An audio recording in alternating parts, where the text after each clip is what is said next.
मैं परवीन खातोला राजगुरु नवोदय क्लासेज में आप सभी का स्वागत करती हूँ। तो आज फिर से हम गणित के इम्पोर्टेंट प्रश्नों को हल करने वाले हैं। तो चलिए आज की क्लास शुरू करते हैं। तो पहला प्रश्न है हमारा कि निम्नलिखित में से कौन सी अभाज्य संख्या है। चार ऑप्शन है ए बी सी डी। तो सबसे पहले देखते हैं 110 की अभाज्य संख्या है क्या। तो सबसे पहले हमें पता होना चाहिए अभाज्य संख्या किसे कहते हैं। तो जिस संख्या में एक और स्वयं का ही भाग जाता है उसे हम अभाज्य संख्या कहते हैं। तो 110 को देखते हैं, हमें पता चल गया कि 110 में इकाई का अंक 0 है। इसका मतलब इसमें 2 का भी जा रहा है, 5 का भी जा रहा है, 10 का भी जा रहा है, ठीक है ना, और 11 का भी जा रहा है और भी अन्य संख्याओं का जा रहा है। तो एक और स्वयं के अलावा एक अन्य संख्या का जाते ही वो संख्या क्या बन जाएगी, भाज्य। तो फिर ये तो क्या हो गई, हमारे भाज्य संख्या होगी। अगली है बी में 121। तो 121 में देखते हैं तो 11 का भाग जाता है, ठीक है, 11 का जाता है, 11 भाग, क्योंकि 11 का वर्ग होता है ना। तो ये भी हमारे क्या हो गई, भाज्य। यानी एक और स्वयं के अलावा अन्य का चला जाए, किसी एक का ही आपको पता चल गया तो समझो कि वो क्या हो गई, भाज्य हो गई, ठीक है। तो 121 भी हमारे भाज्य हो गई, ठीक है। 123 पे चलते हैं। तो 123 है, इसमें अंकों का योग करते हैं तो 3 और 2 5 और 1 6, और 6 में 3 का जाता है, इसका मतलब 3 में जा रहा है, 3 चौक 12, 3 41 बार जा रहा है। तो इसका मतलब ये भी हमारे 123 भी क्या है, भाज्य है। उसके बाद लास्ट है हमारी 131, और 131 में किसी का ही नहीं जाता है, इसलिए ये क्या हो जाएगी, हमारी अभाज्य संख्या हो जाएगी। तो 3 तो हमारी क्या हो गई, भाज्य, और 131 क्या हो गई, अभाज्य। तो हमसे अभाज्य पूछा था कि निम्न में से कौन सी संख्या अभाज्य है। तो डी हमारा क्या हो जाएगा, सही जवाब हो जाएगा 131। तो अगला प्रश्न है हमारा कि 163.44 में भाग लगाना है 2.4 का, तो मान क्या होगा। तो भाग लगाएंगे तो दशमलव संख्या है हमारी, है दशमलव को दशमलव से ही भाग लगाना है, दशमलव में दशमलव का ही भाग लगाना है। तो सबसे पहले हम इनको साधारण संख्या बनाएंगे। तो इसका जब दशमलव हटेगा तो यहाँ लग जाएगा हमारे नीचे 100, क्योंकि दशमलव के बाद 2 अंक है इसलिए 2 जीरो। इसका दशमलव हटाते लग जाएगा हमारे ऊपर 1 जीरो, ठीक है। 1 जीरो से तो हमारा 1 जीरो कट गया। अब इसको काटते हैं तो हमारे 4 से कट जाएगा, 4 छंग 24, 4 से 4 चौक 16, आगे उतारे 3, 3 में भाग नहीं गया, भाग टूट गई 0, 34 हो गए, 4 आटा 32, 2 बच गए तो 24 हो गए, 4 छंग 24, ठीक है। फिर 6 से कट जाएगी, शायद 6 से काट लेते हैं, 6 से 6 छक्के 36, कितने बच गए 4, 48 हो गए, 6 आटे 48, 6 एकम 6, यानी 681 बार कट गई। और बटा में क्या है हमारे 10 है, तो बटा में 10 आ गए। तो यहाँ पर 1 जीरो है तो हम कितने अंकों के बाद दशमलव लगाएंगे, 1 अंक छोड़कर इकाई की तरफ से, तो 1 अंक छोड़ दिया, ये दशमलव 8 और 6, तो 68.1 क्या जाएगा, 68.1। तो सी हमारा क्या हो जाएगा, सही जवाब हो जाएगा 68.1। तो आगे चलते हैं। प्रश्न है 6 सहित 1/5 प्लस 7 सही 1/5 प्लस 8 सही 3/5 माइनस 20 का मान होगा। तो इसको हमें हल करना है, यानी जब यहाँ पर पहले हल करेंगे उससे पहले क्या करेंगे, जो भिन्न हमारे मिश्र भिन्न में दी हुई है उनको पहले साधारण भिन्न में बनाएंगे, ठीक है, और उसके बाद उनको जोड़ लेंगे। तो हमारी 6 सहित 1/5, 7 सही 1/5 प्लस 8 सही 3/5 जो जोड़ में है, ठीक है, और माइनस 20 है, ठीक है, ये तो भिन्न है और ये हमारी संख्या है, ठीक है। तो पहले इनको साधारण बनाएंगे तो 5 अंक 30 और 1 31, तो 31/5 प्लस 5 7 35 और 1 36, 36/5 प्लस 5 आटा 40 और 3 43/5 माइनस 20। तो पहले इन भिन्नों को जोड़ ले तो सभी के हर समान है। जब भिन्नों के हर समान होते हैं तो उनके अंश क्या हो जाते हैं, जुड़ जाते हैं। हर में तो 5 आएगा और अंश सारे जुड़ जाते हैं। तो 31 प्लस 36 प्लस 43 और माइनस 20 जोड़ेंगे तो 2 और 6 9, 9 और 1 10, हासिल का 1, 4 3 7, 7 और 3 10 और 1 11, तो 110/5 माइनस 20। तो 5 से कट गया, 5 दूनी 10, 1 बच गया 0, 5 दूनी 10, तो क्या हो गया 22। तो 22 में से 20 गए तो 2, तो हमारा क्या आंसर आ जाएगा, इसका 2 आंसर आ जाएगा। तो ए हमारा क्या हो जाएगा, सही जवाब हो जाएगा। तो अगला प्रश्न है हमारा प्रश्न है, 45 रुपए की एक पुस्तक व 190 रुपए की एक कमीज खरीदने के बाद सोनू के पास 15 रुपए बचे तो सोनू कितने रुपए लेकर बाजार गया था। तो पहले तो हमें पता लगा लेंगे कि हमने कितने रुपए के सामान खरीदे हैं। तो 45 रुपए की तो पुस्तक खरीदी है, 45 रुपये की पुस्तक, और 190 रुपए की क्या खरीदी है, कमीज, 190 रुपए की कमीज। तो कुल मिलाकर कितने रुपए का सामान लिया, तो 5 और 13 और 2 यानी 235 रुपए के सामान ले लिए। उसके बावजूद भी 15 रुपए बच गए। तो इसका मतलब ये 15 रुपए भी अगर इसमें जोड़ देंगे 235 में तो कितने हो जाएंगे हमारे, 250। यानी सोनू कितने रुपए लेकर गया था, 250 रुपए लेकर गया। तो जब भी ऐसे कुल पैसों की बात आए, कुल रुपयों की बात आए, तो जितने के सामान लिए हैं और जितने पैसे हमारे पास बच गए उन सभी को जोड़ देते हैं। तो 45, 190, 15 तीनों को जोड़ देंगे तो 250 रुपए लेकर बाजार गया था। तभी तो 45 रुपए की पुस्तक और 190 की कमीज खरीदने के बाद कुल 235 रुपए हो गए, 15 उसके पास शेष रह गए, तो दोनों को जोड़ते 250 रुपए हो गए। यानी 250 रुपए लेकर वो बाजार गया था। ठीक है, तो बी हमारा क्या हो जाएगा, सही जवाब हो जाएगा। तो अगला प्रश्न है हमारा, प्रश्न है 15 रुपए प्रति किलोग्राम की दर से 3 किलोग्राम चीनी और 18 रुपए प्रति किलोग्राम की दर से 5 किलोग्राम चावल खरीदने में कुल कितना धन खर्च होगा, या कितने रुपये में ये जो सामान है वो आएंगे। ठीक है, तो यहाँ पर चीनी किस हिसाब से बेची जा रही है, 15 रुपए प्रति किलोग्राम, यानी 1 किलोग्राम चीनी 15 रुपए की। तो कितनी खरीदी जा रही है, 3 किलोग्राम। तो हम लिख देंगे कि 1 किलोग्राम चीनी बराबर कितने की आती है, 15 रुपए की। तो कितनी चीनी खरीदी है, 3 किलोग्राम। तो 3 किलोग्राम चीनी कितने की आ जाएगी, ज्यादा की।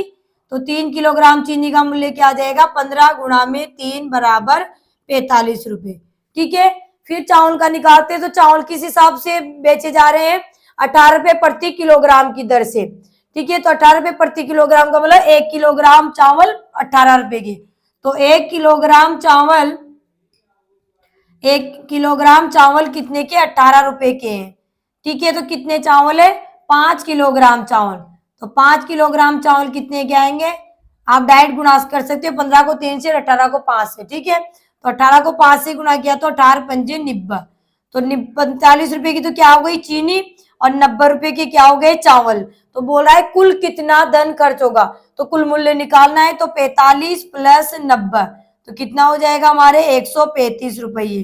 कितना हो जाएगा, 135 रुपये खर्च होगा। तो डी हमारा क्या हो जाएगा, सही जवाब हो जाएगा। डी हमारा क्या हो जाएगा, सही जवाब हो जाएगा। तो अगला प्रश्न है हमारा, अगला प्रश्न है कि अ का वेतन ब के वेतन का 80% है। अ का वेतन क्या है, ब के वेतन का 80% है। यदि ब का वेतन 1460 रुपये हो तो अ का वेतन बताओ। तो अ का वेतन क्या है, ब के वेतन का 80% है। तो ब का वेतन दे दिया हमें कितना, 1460। या ब का वेतन आ गया, ब का क्या निकाल लेंगे, 80% निकालेंगे तो अ का आ जाएगा। तो अ का वेतन क्या होगा, अ का वेतन बराबर 1460 का 80%, क्योंकि ब के वेतन का क्या था, ये 80% था। ठीक है, तो 1460 का मतलब गुणा 80%, अड़ते नीचे 100, 1 जीरो से 1 जीरो कट गया, 1 जीरो से 1 जीरो, 8 छंग 48, हासिल के 4, 8 चौक 32, 32 से 4 36, हासिल के 3, 8 एकम 8 3 11। तो 1168 रुपये। अ का वेतन कितना हो जाएगा, 1168 रुपये। तो बी हमारा क्या हो जाएगा, सही जवाब हो जाएगा। बी हमारा क्या हो जाएगा, सही जवाब हो जाएगा। तो अगला प्रश्न है हमारा, अगला प्रश्न है 0.36 मीटर लंबे 0.30 मीटर चौड़े एक कागज की शीट से 5 सेंटीमीटर लंबे तथा 3 सेंटीमीटर चौड़े कितने टुकड़े काटे जा सकते हैं। यानी हमें एक शीट दी हुई है, कागज की ये शीट है हमारी, जो क्या है 0.36 मीटर 0.36 मीटर तो लंबी है, 0.36 मीटर तो इसकी क्या दे रखी है, लंबाई दे रखी है। और चौड़ाई क्या दे रखी है, चौड़ाई दे रखी है शीट की 0.30 मीटर।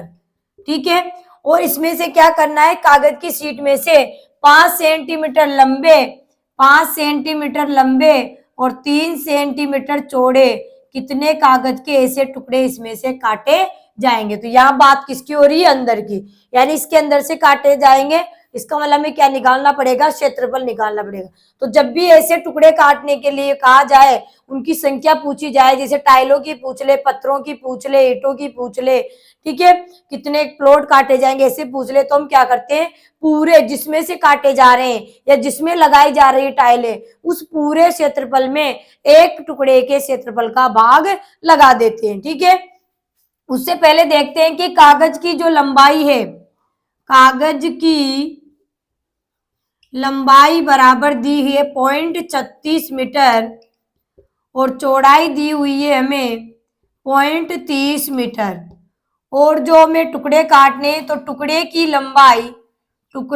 लंबाई दी हुई है हमें 5 सेंटीमीटर और चौड़ाई दी हुई है हमें 3 सेंटीमीटर।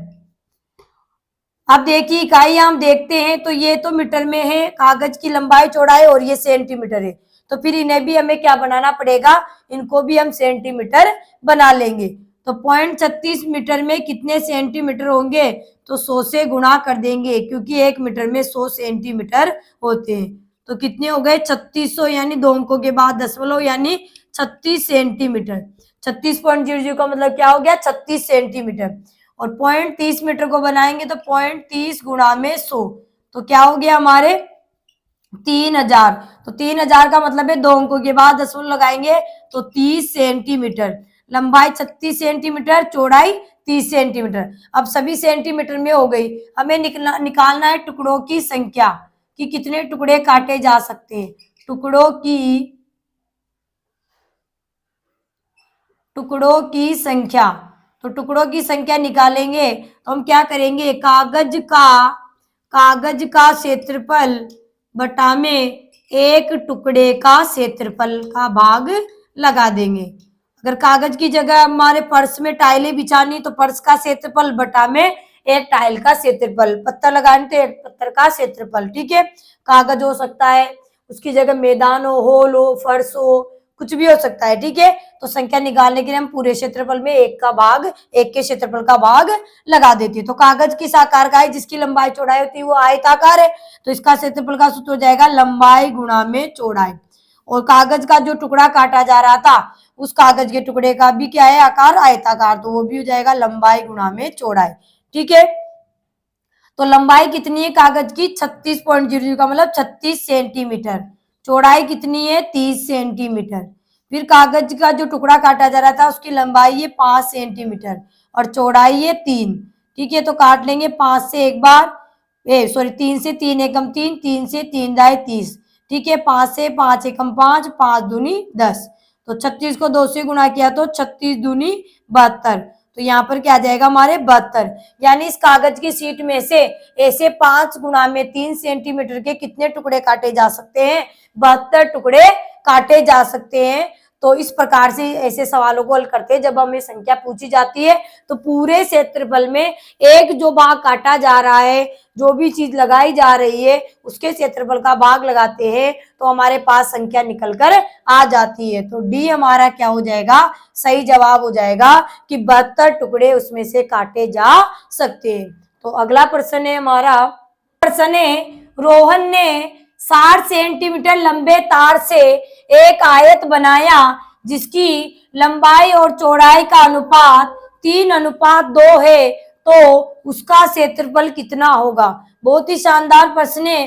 तो जब भी हमने भी बचपन में किया होगा, आपने भी, जब आपको कोई तार वगैरह ऐसे कुछ मिल जाता है तो आप उसको मोड़ मोड़ कर आकृतियां बनाते हैं। जैसे आपको कोई तार मिल गया तो उस तार को मोड़कर आप एक बना लेते हो, जैसे एक बन गया सीधा, फिर आप उसको ऐसे मोड़कर दो बना लिए, इस तरीके से करके तीन बना लिए, इस तरीके से मोड़कर पांच बना लिए, या इस तरीके से कर कर त्रिभुज बना लिया, या ऐसे करके वर्ग बना लिया, या ऐसे करके एक आयत बना लिया, या गोला बना लिया। ऐसे बहुत सारे चित्र आप बना बनाकर उनको कर लेते हो आकृति। तो यहाँ रोहन नाम का एक बच्चा है जिसने क्या किया है, 60 सेंटीमीटर तार था। जैसे मान लो ये 60 सेंटीमीटर तार है, 60 सेंटीमीटर तार है, इससे क्या बना दिया, एक आयत बना दिया। जैसे ये आयत उसके बन गई 60 सेंटीमीटर से, ठीक है, ये आयत बना दिया। इस आयत की लंबाई चौड़ाई का अनुपात दे रखा है 3:2। इसका मतलब क्या हुआ कि ये जो 60 सेंटीमीटर से तार बनाया है, इसका मतलब ये इस आयत का क्या है, परिमाप हो जाएगा, क्योंकि इसी को तो मोड़कर बनाया था।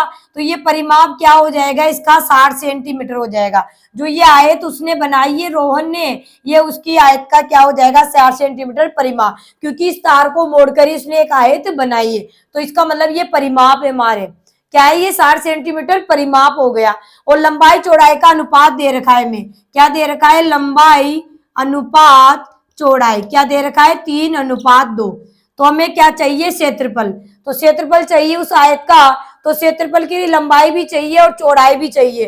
तो यहाँ पर हमें मानना पड़ेगा कि माना की लंबाई बराबर है 3x और चौड़ाई बराबर है 2x। यानी अनुपात से हमें मानना पड़ेगा कि माना कि उस आयत की लंबाई तो 3x है और चौड़ाई हमारी 2x है। अब हमें परिमाप दिया हुआ है यहाँ पे, तो परिमाप के सूत्र में इसको जमा देंगे। तो आयत का परिमाप बराबर क्या होता है, 2 ब्रैकेट लंबाई प्लस चौड़ाई।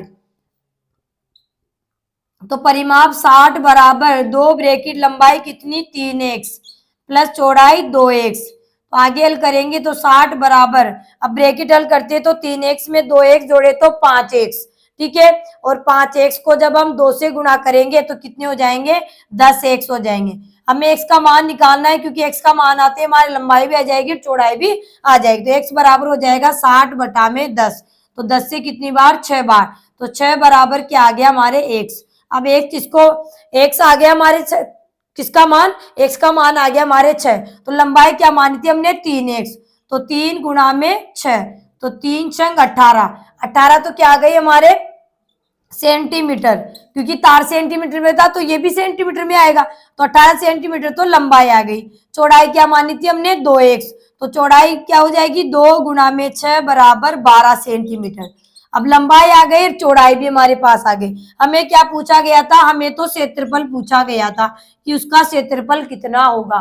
तो क्षेत्रफल का सूत्र होता है लंबाई गुणा में चौड़ाई। क्या होता है, लंबाई गुणा में चौड़ाई। तो लंबाई कितनी है, 18 और चौड़ाई कितनी है, 12। तो क्षेत्रफल कितना हो जाएगा हमारे, तो 12 8 96, हासिल के लग गए 9, 12 एकम 12 और 12 9 कितनी हो जाएंगी, 21। तो 216। और हमने क्या निकाला है, क्षेत्रफल। तो क्षेत्रफल में क्या इकाई लगती है, वर्ग। और हमारी जो लंबाई चौड़ाई थी किसमें थी, सेंटीमीटर में, तो वर्ग सेंटीमीटर। अगर मीटर में होती तो वर्ग मीटर। तो 216 वर्ग सेंटीमीटर उसका क्षेत्रफल हो जाएगा, जिसका निर्माण किसने किया था, रोहन ने बनाया था इस 60 सेंटीमीटर लंबे तार से। तो जिस तार से बनाया, इसका मतलब ये क्या हो गया, इस तार को मोड़कर बनाया था, तो ये इसका परिमाप 60 सेंटीमीटर के बराबर हो गया। परिमाप हमारे पास आ गया और हमें लंबाई चौड़ाई का अनुपात दिया हुआ था और हमें क्षेत्रफल पूछा था। तो क्षेत्रफल हम लंबाई चौड़ाई से निकाल सकते हैं। तो हमने माना कि लंबाई 3x है, चौड़ाई हमारी 2x है। परिमाप के सूत्र में रखा तो हमें x का मान मिल गया और x का मान आते हमारी लंबाई भी आ गई और हमारे चौड़ाई भी आ गई। लंबाई चौड़ाई आ गई तो हमने क्षेत्रफल भी निकाल लिया। तो 216 वर्ग सेंटीमीटर क्या हो जाएगा, इसका क्षेत्रफल हो जाएगा। तो बी हमारा क्या हो जाएगा, सही जवाब हो जाएगा। बी हमारा क्या हो जाएगा, सही जवाब हो जाएगा। तो अगला प्रश्न है हमारा कि 150 मीटर लंबी रेलगाड़ी एक टेलीफोन के खंभे को 12 सेकंड में पार करती है। ज्ञात कीजिए कि ये 250 मीटर लंबे पुल को कितने समय में पार करेगी। तो आपको मैंने बताया था क्लास में कि जब भी कोई रेलगाड़ी किसी खंभे को, किसी वृक्ष को, किसी व्यक्ति को पार करती है तो रेलगाड़ी को अपनी स्वयं की लंबाई को तय करना पड़ता है। लेकिन जब रेलगाड़ी किसी पुल को, किसी प्लेटफॉर्म को, किसी सुरंग को पार करती है तो रेलगाड़ी को अपनी लंबाई के साथ साथ उनकी लंबाइयों को भी तय करना पड़ता है। ठीक है, तो यहाँ पर पुल को पार करना है तो रेलगाड़ी की लंबाई भी है, पुल की भी है, लेकिन हमारे पास रेलगाड़ी की चाल नहीं है। चाल होगी तभी हम क्या करेंगे, पुल को पार करने में कितना समय लगाएगी वो निकाल लेंगे। लेकिन हमें ऊपर एक लाइन दी हुई है कि 150 मीटर लंबी रेलगाड़ी टेलीफोन के खंभे को 12 सेकंड में पार करती है। तो टेलीफोन को पार करती है तो उसको स्वयं की लंबाई तय करनी पड़ती है। तो यहाँ पर हमारे पास लंबाई इसकी समय है, तो यहाँ से हमें रेलगाड़ी की चाल मिल जाएगी। तो सबसे पहले में क्या दिया हुआ है, रेलगाड़ी की लंबाई। रेलगाड़ी की लंबाई बराबर है 150 मीटर और खंभे को पार करने में, खंभे को पार करने में लगा समय बराबर कितना है, 12 सेकंड। 12 सेकंड में पार कर जाती। तो लंबाई का मतलब है यहाँ पर दूरी से, रेलगाड़ी का लंबाई का मतलब है दूरी। दूरी है मीटर में, समय है सेकंड में, तो चाल क्या आ जाएगी, मीटर प्रति सेकंड। तो यहाँ से तो हमें रेलगाड़ी की चाल मिल जाएगी। तो रेलगाड़ी की चाल बराबर, अब चाल का सूत्र क्या होता है, दूरी बटा में समय। तो दूरी का मतलब है रेलगाड़ी की लंबाई, रेलगाड़ी की लंबाई बटा में समय। रेलगाड़ी की लंबाई कितनी, 150, समय कितना, 12। ठीक है, तो काट लेंगे हम। 2 से 2 छिकी 12, 2 से 2 7 14, 1 बच गया, 2 पंजे 10, 3 से कट रहा है, 3 दूनी 6, 3 से 3 दूनी 6, 3 पंजे 15। तो क्या आ गया, 25 बटा में 2, 25 बटा में 2 मीटर प्रति सेकंड। ये आ गई हमारी रेलगाड़ी की चाल। अब रेलगाड़ी की चाल आ गई तो हमें प्लेटफॉर्म को पार करने में कितना समय लगाएगी। ठीक है, तो हमें क्या दे रखी है, प्लेटफॉर्म क्या है, पुल। ठीक है, तो पुल की लंबाई, पुल की लंबाई कितनी दी हुई है हमें, 250 मीटर। रेलगाड़ी की लंबाई हमारे पास है। अब कितने समय में पार करेगी, चाल भी हमने निकाल ली। तो समय बराबर क्या हो जाएगा सूत्र, समय का सूत्र क्या होता है, दूरी बटा में चाल। दूरी का मतलब दोनों लंबाइयां जोड़ दी जाएगी। तो रेलगाड़ी की लंबाई, रेलगाड़ी की लंबाई प्लस पुल हो तो पुल, प्लेटफॉर्म हो तो प्लेटफॉर्म और सुरंग हो तो सुरंग। तो पुल की लंबाई बटा में रेलगाड़ी की चाल, ये सूत्र हमारा हो जाएगा। ठीक है, तो रेलगाड़ी की लंबाई कितनी है हमारी, 150 मीटर प्लस पुल की लंबाई कितनी, 250 मीटर। रेलगाड़ी की चाल कितनी, 25 बटा में 2। भाई ये भी मीटर में है, ये भी मीटर में है, और ये 4 मीटर प्रति सेकंड, यहाँ समय सेकंड, सभी समान इकाइयां हमारी हो रही है। तो जोड़ेंगे 150 में 250 तो कितने हो गए, 400। 25 बटा 2 पर आएंगे तो 2 बटा में 25। ठीक है, 25 से कम 25 कितने बच गए हमारे, 15। तो 25 चिक्की 150, तो 16 दूनी 32, तो 32 सेकंड। सेकंड क्यों आएगा, क्योंकि चाल हमारी मीटर प्रति सेकंड में चल रही थी, तो समय भी चाल के अनुसार ही आएगा सेकंड में। तो 32 सेकंड में क्या कर जाएगी, रेलगाड़ी उस 250 मीटर लंबे पुल को पार कर जाएगी। तो बी हमारा क्या हो जाएगा, सही आंसर हो जाएगा। बी हमारा क्या हो जाएगा, सही आंसर हो जाएगा। तो अगला प्रश्न है हमारा कि एक मेज को 20% लाभ लेकर 480 में बेचा गया। यदि मेज को 450 रुपए में बेचा जाए तो कितना लाभ या हानि होगी, निकालना है। तो सबसे पहले में क्या दे रखा है, लाभ दे रखा है। लाभ कितने का, लाभ बराबर 20% का। 480 में बेचा गया, यानी बेचने को क्या बोलते हैं, विक्रय मूल्य। तो यहाँ विक्रय मूल्य कितना दिया हुआ है हमें, विक्रय मूल्य बराबर 480 रुपये।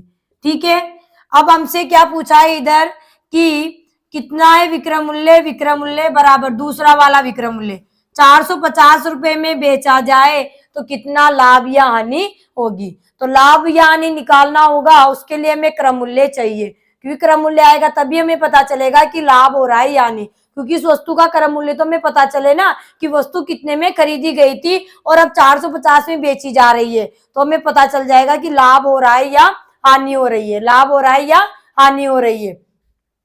तो देखिए पहले हम यहाँ से क्रम मूल्य में मिल जाएगा, क्योंकि लाभ प्रतिशत हमें दिया हुआ है और विक्रम मूल्य हमारा यहाँ पर दिया हुआ है, तो यहाँ से हमें क्या मिल जाएगा, क्रम मूल्य मिल जाएगा। क्या मिल जाएगा, क्रम मूल्य। तो क्रम मूल्य का सूत्र होता है 100 गुणा में विक्रम मूल्य बटा में 100 प्लस लाभ प्रतिशत। तो 100 गुणा में विक्रम मूल्य कितना, 480 बटा में 100 प्लस लाभ कितने का, 20% का। तो 100 गुणा में 480 बटा में 100 में 20 जोड़े तो 120, तो 1 0 से 1 0, 12 एकम 12, 12 चौकना 48। तो 4 को 100 से गुणा किया तो 400 रुपये। इसका मतलब उस वस्तु का क्रम मूल्य कितना था, 400 रुपये था। तो यहाँ हम लिख देंगे कि क्रम मूल्य कितना था उस वस्तु का, 400 रुपये। ठीक है, अब उसको 450 में बेचा जाए, कितने में बेचने के बोल रहे हैं, 450 में बेचा जाए तो कितना लाभ, यानी तो 400 रुपये में वस्तु खरीदी गई है, यानी जो मेज खरीदी गई थी 400 में, अब 450 में बेचेंगे तो हमें सीधा सीधा दिख रहा है कि लाभ होगा। क्या होगा, लाभ। तो लाभ बराबर कितना होगा, तो लाभ बराबर विक्रम मूल्य माइनस क्रम मूल्य, विक्रम मूल्य माइनस क्रम मूल्य। विक्रम मूल्य कितना, 450 माइनस क्रम मूल्य 400, तो कितना हो गया, 50 रुपये। तो 50 रुपये का क्या हो जाएगा, उसको लाभ हो जाएगा कि कितने में बेचा जाए, 450 में बेचा जाए तो कितना लाभ यानी होगा, तो हमारे लाभ होगा 50 रुपये का। तो 50 रुपये का लाभ, 30 रुपये का लाभ, 60 रुपये की हानि, 50 रुपये की हानि।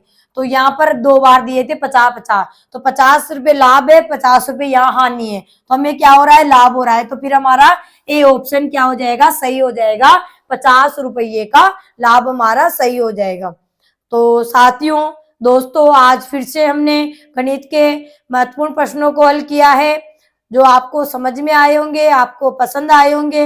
अगर आपको वीडियो पसंद आए तो वीडियो को लाइक करें, चैनल को सब्सक्राइब करें। तब तक के लिए धन्यवाद। जय हिंद, जय भारत। मिलेंगे नेक्स्ट वीडियो में।